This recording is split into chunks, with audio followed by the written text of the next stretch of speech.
What's up, everybody? Cinephile Mike here, and I have the pleasure of chatting with award-winning writer Eliza Power, the writer and executive producer of A Hand to Hold, a dark comedy horror short playing in the After Hours Shorts program at the Cleveland International Film Festival. Eliza, thank you so much for taking the time to chat with me today.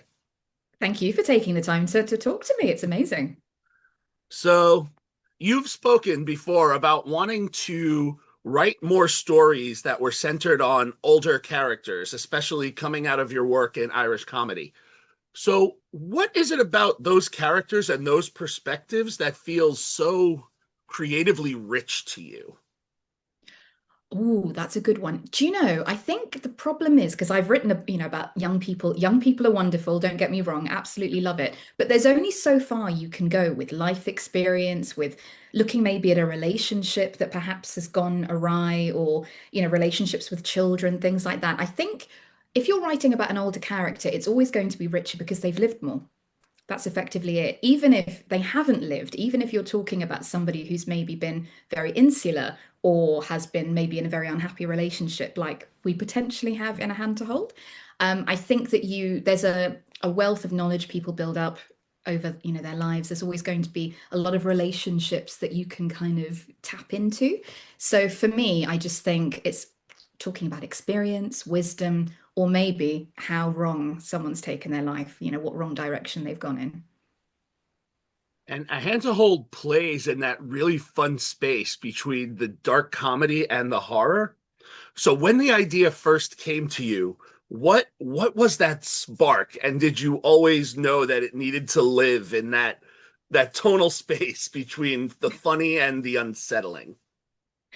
That's the thing. I think so. I was working in comedy at that time, and my parents are Irish.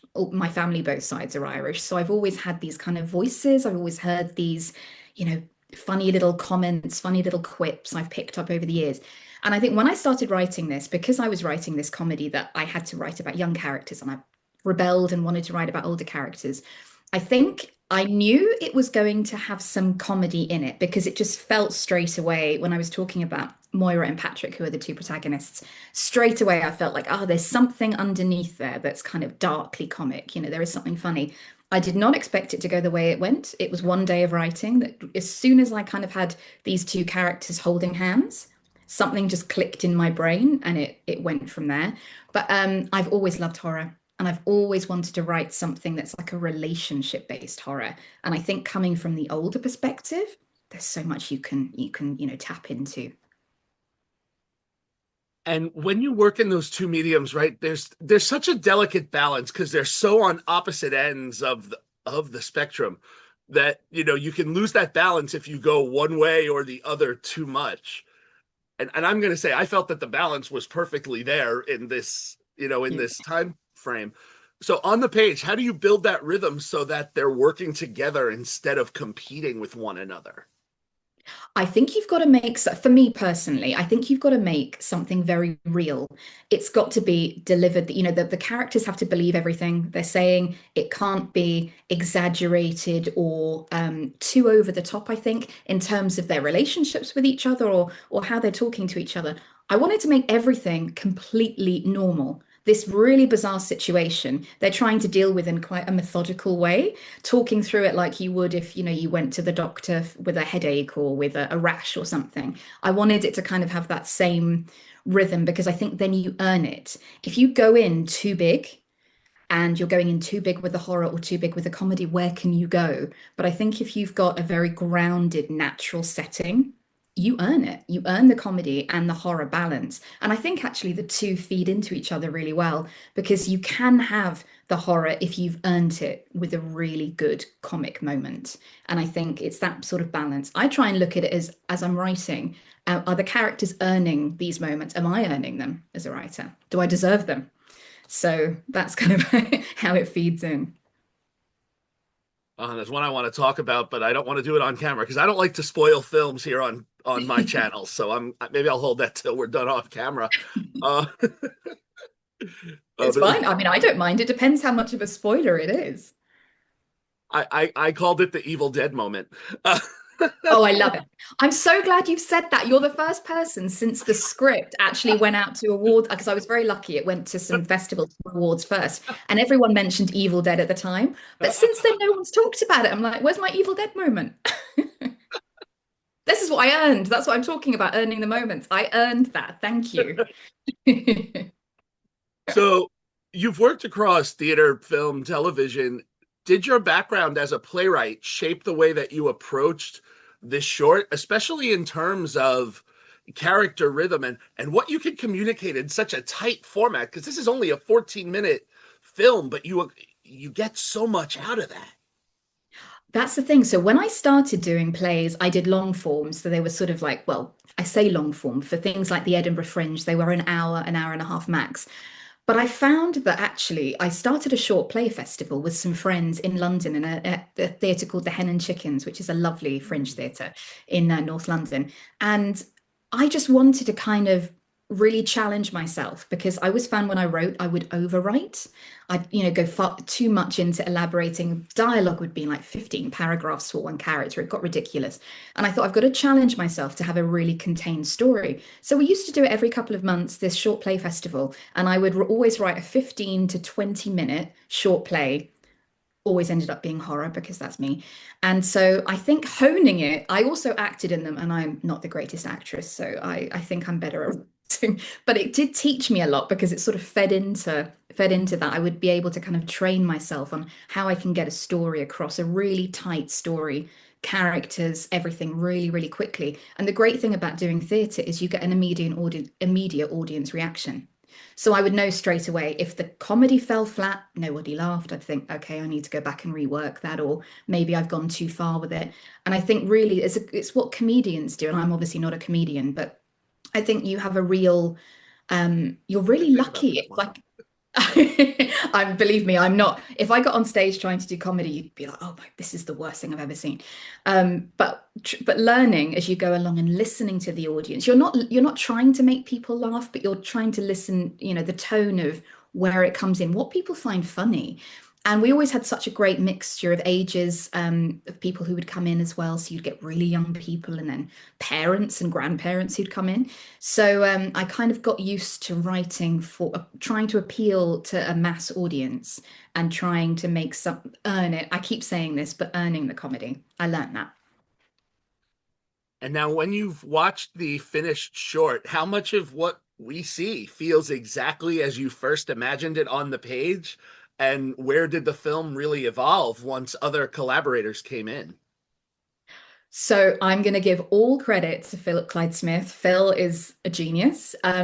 I would love to say that everything that's on the page ended up in the film.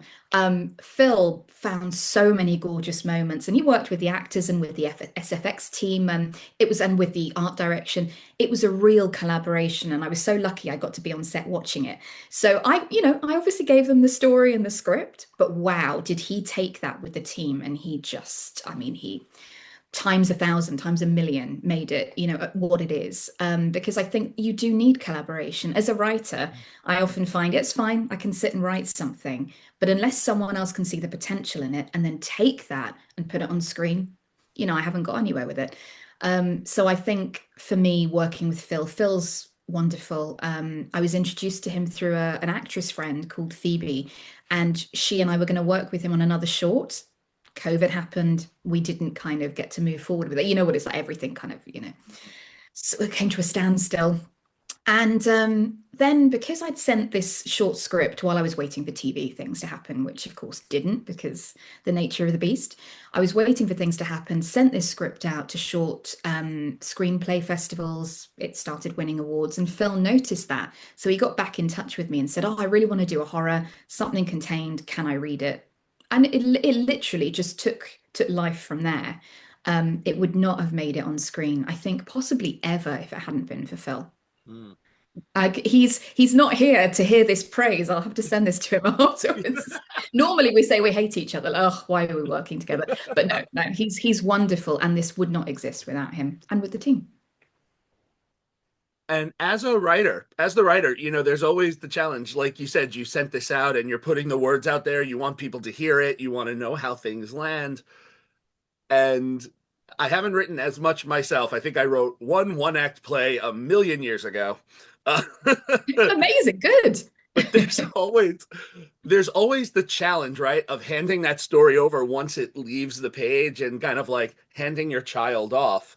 But on this film, you were also serving as the executive producer. So how did you find those two roles complemented each other? And did being, the EP change how closely you were able to stay connected to your story throughout the production? I'm actually going to give Phil credit for this one as well because he really just let me be on set. So I had that connection. He didn't say, no, you're not going to be there. I mean, as an exec producer, I suppose my main thing really was just doing what I could to help. I would literally be on there doing things like reading lines for actors when they were off getting their makeup done and that kind of thing. I don't feel like I walked in like, some amazing Hollywood producer. I definitely didn't feel like that. Not remotely. I was like, can I make you a coffee? Can I run off and do this? Can I read these lines in? Which was amazing because I got to be on set and try and be of some use to people. The one thing that I think it was amazing, and it is because Phil and the team are so collaborative, is that Phil would call me over and say, well, "What do you think? Do you think this is right?" And I'd say, "Well, you're the director. Of course it is. You know what you're doing." But it was lovely to have that invitation. But also, I do think you've got to learn as a writer to hand your baby over, unless you're directing something yourself. And I definitely would never have been able to do anything with this script. I think myself, Phil made it what it is. But you've got to really have some humility and just say, you're not always right. As a writer, I think we're so insular, and sometimes we can think that we're right about everything and all of our choices are right. You do need feedback. You do need people external to this project to look at it and say, actually, no, you've got too many lines here, or this doesn't feel real, etc. And it's amazing to be able to work with someone like Phil and the team to kind of get this to the place it needed to be. Amazing. So you kind of touched on this a little bit, but this is the one part I do with all of my interviews. I like to call this the educational moment. Oh, me, education, teaching anyone anything? Never, never in a million years. Okay, but I will try my best. Well, for filmmakers or writers that are watching this who may be trying to make their own short or get into genre storytelling, what would you say is one best practice that you have picked up on in your work that you look forward to carrying into your next project? And what would you say is a learning curve to maybe be ready for, or that challenge you try to skate around? Do you know, I'm going to just contradict what I just said about having humility because the one thing you have to do as a writer is don't, when you're doing a first draft, when you then want to get it honed, fine. But when you're writing something, don't listen to outside voices. Listen to your internal voice about what is right for you. It doesn't matter how crazy something goes, the first draft, particularly, throw everything at it. Because I found that my writing really went quite stale a few years ago when I had not to say anything horrible, but I had an agent who was quite dictatorial. I've got a lovely agent now, but I had an agent who was quite dictatorial and he was wonderful, but he had a specific idea about what I should do. And I found it was very, I felt like I was in a cage with my writing. Like, oh, I can't go too far. I can't go too crazy because it might annoy him or it might annoy producers. My one learning from working on this film particularly is throw everything at it. Worry about it later. It doesn't matter the extreme SFX ideas you've got.